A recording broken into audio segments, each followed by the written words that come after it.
कार्यक्रम या ठिकाणी आयोजित केलेला आहे आणि त्यांचा आज मोठ्या उत्साहामध्ये सर्व कार्यकर्त्यांच्या उपस्थितीमध्ये या ठिकाणी संपन्न होते।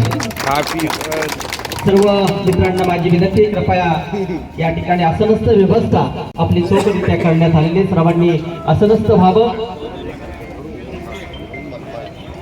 सर्वांनी आसनस्थ व्हावं अशी आग्रहाची विनंती करतो आणि आदरणीय आप्पांना विनंती करतो, आपण हा कार्यक्रम या ठिकाणी आयोजित केलेला आहे, आपल्या वतीने ठिकाणी अभिषेक करावं, पुष्पगुच्छ देऊन आदरणीय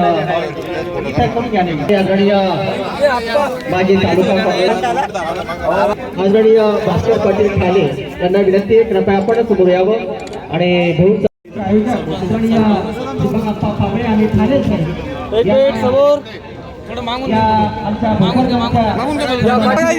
वृक्षारोपण करावं।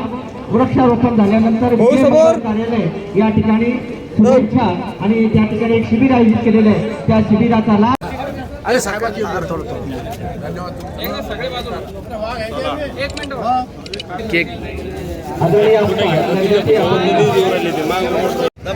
या कार्यक्रमाचे मुख्य नियोजन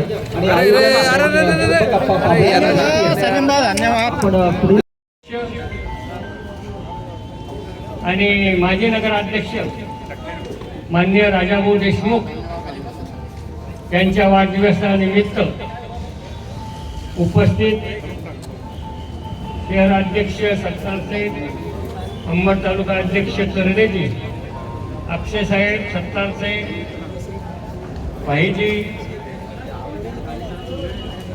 धाले पाटील आणि इथं समोर उपस्थित असले बोरसे गुरुजी, इकडे या तुम्ही, बोरसे गुरुजी, सुरेश पाटील, पत्रकार पालकर आणि आता बरीच मंडळी, हुकुम शेठ, माधू शेठ, रिजवान भाई, इरफान शेठ, पोलीस पाटील, रतनदा बारे, प्रताप दादा शिंदे, विश्वासराव पाटील वाहक, महावीरवाले, गुलाबराव दाभाडे साहेब, प्रकाश देशमुख आणि सर्व उपस्थित माझ्या वृक्षप्रेमी आणि भाऊच्या प्रेमी बंधू आणि भगिनींनो, खरं म्हणजे वाढदिवस हा दरवर्षी येत राहतो, जात राहतो आणि वाढदिवस साजरा करणं ही फार मोठी चांगली गोष्ट आहे, परंतु या वाढदिवसाच्या निमित्तानं आपल्याला काय अभिप्रेत आहे या गोष्टी आणणं गरजेचं आहे आणि म्हणून आज देशात जगात जर आपण बघितलं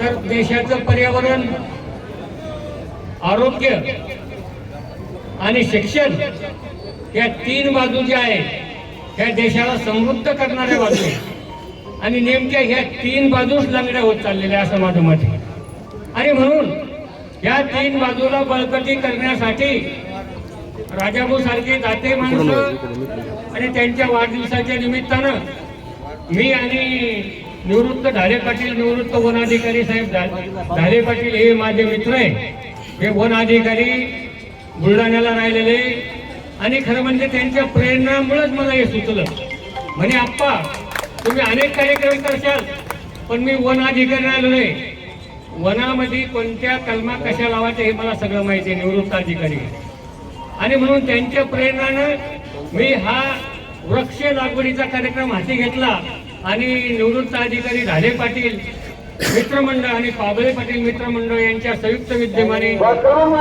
मतदारसंघामध्ये 5,000 झाडं लावण्याचा संकल्प केलेला आहे आणि त्याच्या सुरुवात आपल्या भोकरदनच्या वैभव असलेलं बस स्थानक, खरं म्हणजे मी बऱ्याच ठिकाणी महाराष्ट्रात जातो परंतु भोकरदनच्या बस स्थानकासारखं घवघवीतपणा किंवा चांगलं मला कुठेही वाटत नाही आणि म्हणून या बस स्थानकावर 1910ला पत्रकार मंडळी हे झाडं जी लावलेली ती 2010ला लावलेली, त्याचा आज चांगलं वृक्षात रूपांतर झालेलं आहे आणि तीच प्रेरणा घेऊन भाऊच्या वाढदिवसाचं औचित्य साधून आपण या स्टँड मध्ये बस स्थानकामध्ये जवळजवळ 200 झाडं लावण्याचा आम्ही संकल्प केलेला आहे भाऊ, परंतु इथे जागा कमी जरी असेल तरी आता बऱ्याच ठिकाणी जागा आहे, वेळ कमी होता आणि ते सगळे दगड पडलेले, काल मशीन एक बिघडलं, दुसरं मशीन जेसीबी आम्ही गड्डे केलेले आणि म्हणून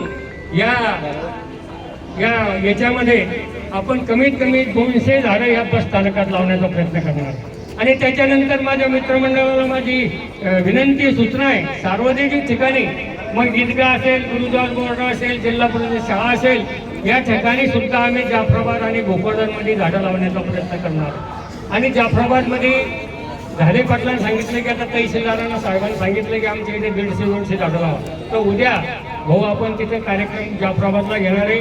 150 ते 200 वृक्षाची लागवड जाफराबाद तहसील आणि बस डेपो, बस आगार आणि बस स्थानक इथं लावण्याचा प्रयत्न करणार.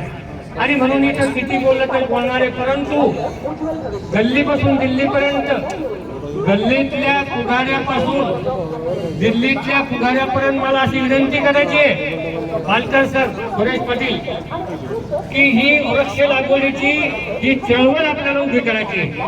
आपण ही जोपर्यंत चळवळ उभी करणार नाही तोपर्यंत आपल्याला हे देणार नाही. नुसता पाबळे आपल्याला केल्यानं काही होणार नाही.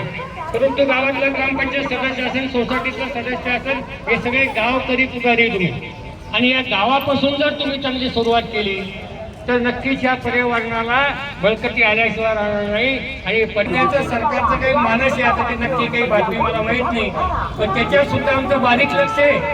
जिथं जिथं संत मुनी राहतात आणि तिथं जर तुम्ही काही जर एखादी इमारत किंवा काही प्रकल्प उभा करत असेल त्याचा विरोधक आम्ही त्या प्रकल्पाला हात लावू देणार नाही. पण तो भंडारगडचा कार्यक्रम असेल, देहूचा किंवा आळंदीचा कार्यक्रम असेल, नाशिकचा कार्यक्रम असेल, इथालच्या या झाडाप्रेमी लोकांनी विरोध केला आहे. ती माझ्या आमच्या तालुका काँग्रेसचे नवीनच अध्यक्ष कडक झाले. मी काल बसलो, राहुलजीने मला बऱ्याच टिप्स दिल्या याच्या बाबतीत. राहुलजी जरी माझ्याहून जरी लहान जरी असले, ज्ञानेश्वर जरी लहान होते, चांगदेव मोठे होते, चांगदेव सरप घेऊन आले, पण ज्ञानेश्वरांना भीत चालवली तशी राहुली आमची. मी मोठा आहे, माझा आपुलकी सगळ्या समाजामध्ये जरी, पण राहुल ज्ञानेश्वर महाराजांसारखा बुद्धिवान आहे एवढं नाही, पण त्या प्रतीनं.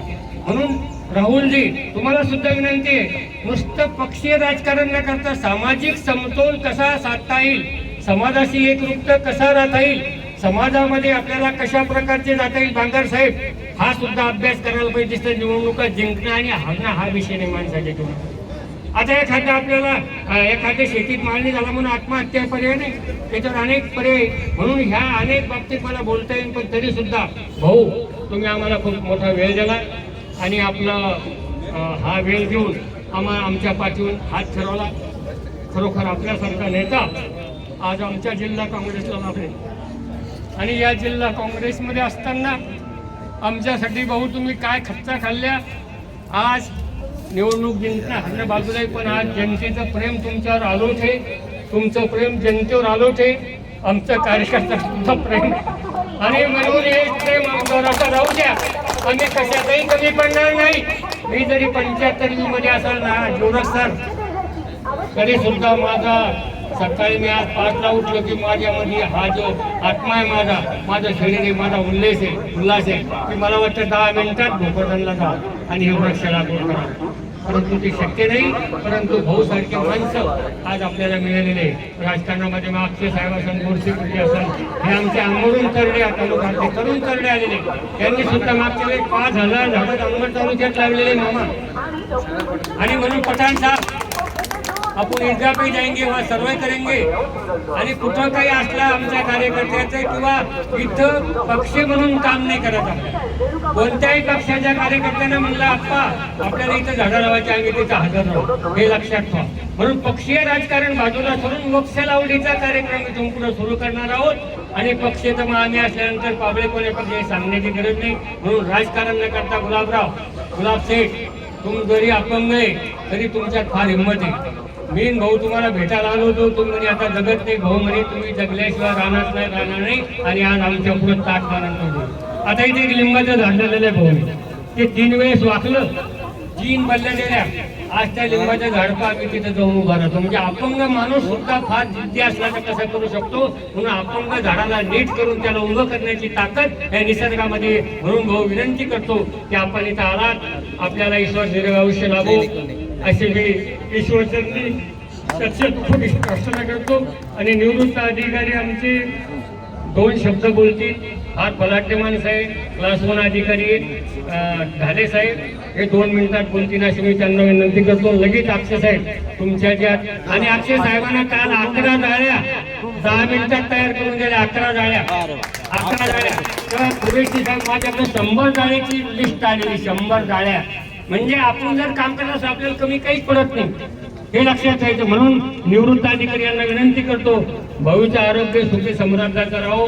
मी अंबाबाई, भवानी, राजुरेश्वर आणि चक्रधर स्वामी, विठ्ठल या सर्व देवता देवाच्या चरणी साष्टांग दंडवत प्रार्थना. जय भीम, जय हरी वालिकून सलाम करतो आणि हे माझे 2 शब्द संपवतो. ओम नमः शिवाय.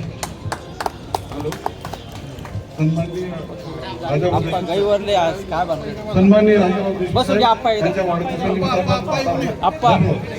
मला काल आप्पांनी 2 दिवसापूर्वी आप्पांनी प्रेरणा दिली की तुम्ही वन विभागाचे कर्मचारी होता, तुम्ही झाडं भाऊच्या वाढदिवस निमित्त झाडाचं नियोजन करा.